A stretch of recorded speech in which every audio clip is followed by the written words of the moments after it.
Okay, Young King, HU.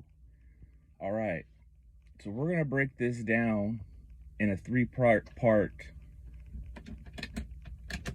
I'm here at the job waiting for a cruise ship to be tying up here, and you have an emergency advice that you're asking for. First off, I want to say one thing. I commend you for asking for help, and some of the things that you're asking for, to even have the courage to ask for them, I find this is the reason why I'm actually putting myself out there to answer these questions. To give you a little history of who I am, I'm a self-made man. I'm not no millionaire. I got my first million, I'll tell you that much.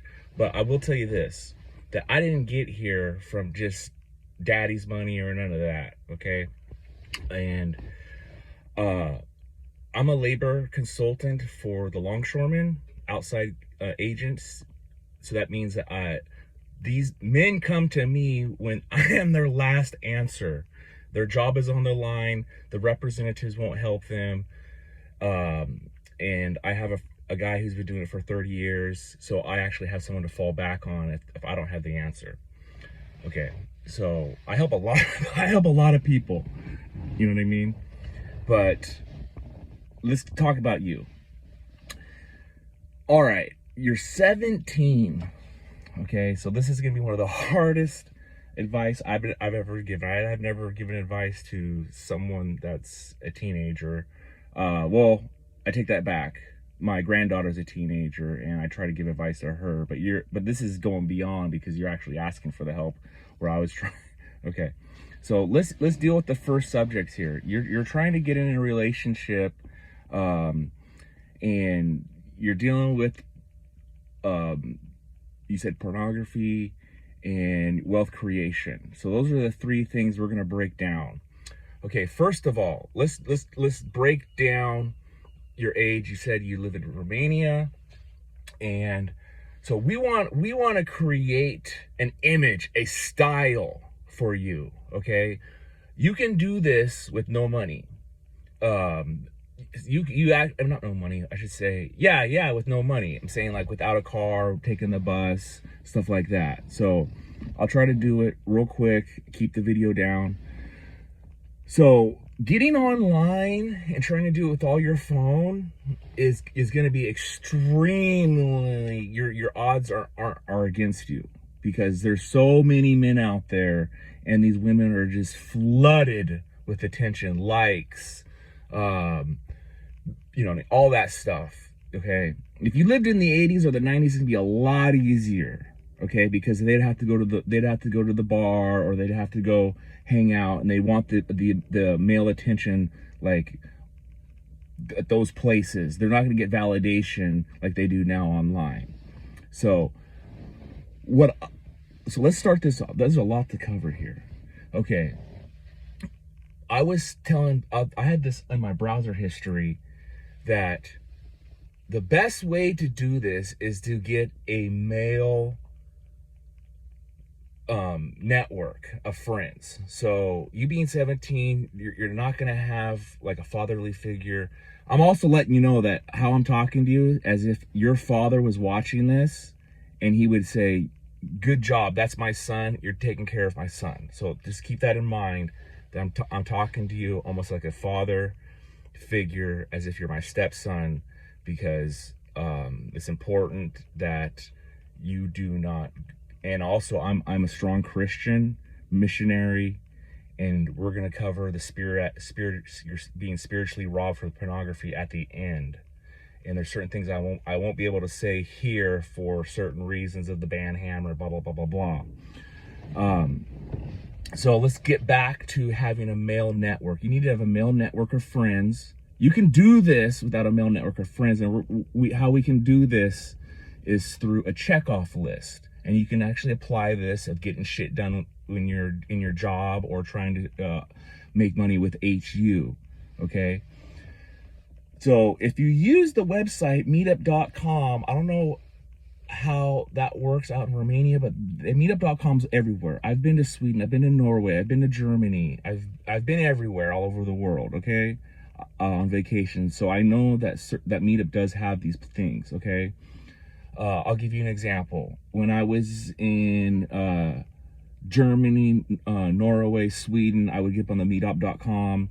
I would find out where they were having events, be it like there was like a Monday night, there was nothing going on. I saw that the Geek Club was having a computer thing and a barbecue, and I went to that, and I met these guys that were doing computer programming, and I had an idea for a video game. Okay, so I was like, well, I have something, you know. And I went to a comedy club one night. They have speed dating. You being 17, you're gonna be real limited because you can only get in certain places. If you're 18, you can get in these 18 and over. You know what I mean? If you had a fake ID, my brother was 10 years older, so I had a fake ID growing up. I was getting beer. I was, you know, doing all that stuff. Okay, I come from a Christian family. My parents were really strict on me. I could have done a lot more if my parents weren't so hard on me. I had to run away from home and stuff. But so you get the Mellow Network, you use the meetup.com, and you start getting out there and meeting these women in person. You start shooting your shot. You start approaching women out in the streets and whatever. And you got to have an image. So this is what I want to ask you. Do you have a car? Can you get a car? You know what I mean? Can we start that be your first goal? And what type of car? You got to have something where you fucking look cool, man. Like you get yourself an like, I don't know what kind of cars they have out there, but could you find yourself an American muscle car? Because you can work on American muscle car. They're easy to work on. Like you want to get like a 1960s, 1970s, 1980s would be the farthest I would go. But if you were to get like a Camaro, Chevy Malibu, you know, Mustang. I'm not really a Mustang guy myself, the old school Mustangs, but you know, but it is American muscle. Dodge Charger, something like that. 60s, 70s, stay in that range. If you want to be really fucking cool, the 50s, but you're gonna spend more money on parts and stuff like that. We build you a fucking car. You can even do this with a Honda or whatever. I'm not saying that, but we want to build you an image, okay? Because these teenage girls, if you get a car, you're going to be a fucking cool fucking guy, okay? You can do this with the bus too, but you're going to have to do your image a different way. You see what I'm saying? Where I'm getting at here. And you're going to get out there and shoot your shot. And you're going to get shot down by these women. But the more you get out there, and and then you can improve off of this, okay? There's relationship advice side of the guy's name Andrew something. I can't remember off the top of my head, but this guy's really good on it. And as far as you being spiritually robbed with pornography, it is spiritually robbing you. You know what I mean? And what I recommend, see, me being a missionary, if you were to go look at this guy named Paul Washer, that's the type of strong preacher that I follow. This guy is good. If you were to look at Paul Washer, Biblical Answers on Relationship, or Paul Washer, Youth Sermon, that was the one that pretty much turned me around on getting back on the road of righteousness. Paul Washer on Jehovah Witness, you know what I mean? Anything by him is going to help you with your being spiritually robbed by looking at this pornography and shit. And I'll tell you this much: I have witnessed many miracles. I have performed some miracles. God has actually visited my ranch, not in the physical form. That's another story on another time. So I'm telling you right now, God is real. Jesus Christ is real. Okay? But what I want to get here at is you need to build an image. Okay? You need to get a checkoff list. Every day, write down your goals. And like for instance, on my ranch, I walk around my ranch. I find out everything that I need to get done. This fence is broken. I need to break that down. My dog kennel needs fixing. The horses need to be fed. The water, the The farm truck needs to be worked. The alternator needs to be replaced. See, so I'm building a list. Every day I look at everything that needs to be fixed. I put the list down, okay? And then I start breaking that list off. How much can I do in one day? And I start breaking that down, and I start working on each thing. And I work on multiple things throughout the day. And I start checking things off. And whatever I don't finish, I move the unfinished things to the next day. You need to physically write this down, because if you just try and do it in your head, you just blow it off and procrastinate. Okay, what I mean? And you being 17, stay away from the weed and the drinking. If you're serious about being successful, then you need to get your mind focused on this.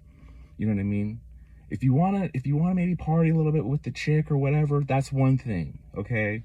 But I'm saying you don't want to fall into this depression and all this shit at a young age, man. We want to build your mind to be a businessman, a successful man, and you can follow a lot of other people on here and try to take their advice and take bits and pieces, put your own plan together. I'm just talking about if I was 17, what I'm saying right now to myself, I was at 17. This is what I would do if I had a time machine, and I would tell myself at 17. I already did it at 17, and I did it the right way, because I had my first girlfriend at 16. I could have had it a lot earlier, but like I said, my mom was strict and there was rules. I had to run away, live with my brother, blah blah blah blah blah. And times were different. The cell phone wasn't around. The cell phone ruins everything. If the cell phone wasn't around, I wish we could go back to the 80s and 90s. You know what I mean? So I think I've covered quite not a lot, but the basic rough draft of what you need to do, and you're screaming for help. And that's why I did this real quick. I'm here at work. My boss here just showed up here. I'm gonna go check in, and we're gonna tie up this cruise ship here at Pier 66, Seattle. And like I said, I started off with nothing. I came to Seattle with $40 to my name. I originally started off trying to get in the longshoremen's. I did get in, but then I switched over to being from carpentry to ironwork, and then back to longshore. And I did a roofing business with my buddy when I first was 16, and I ended up owning the company later on. So I'm a self-made man. I make $200K a year. I joined HU for the simple fact that, for two reasons. I seen how Andrew Tate talks is exactly how I talk. Okay, I fight corruption on the waterfront. I am a mafia union boss. I fight the most powerful people out there. I fight crowds of motherfuckers by myself. Okay, my dad was a black belt. He had 3 karate schools. I know how to fucking fight. My dad always told me, always defend yourself, don't start a fight, but finish the fucking fight, and do not let him get back up. Because he told me a story when he got back, he let the guy back up. He did a cheap shop, and he learned from that. Okay, but we're not going to get involved. There's a lot of stuff here to cover. I'm just trying to put it all on the plate within, we're already at 13 minutes. I'm going to end it there.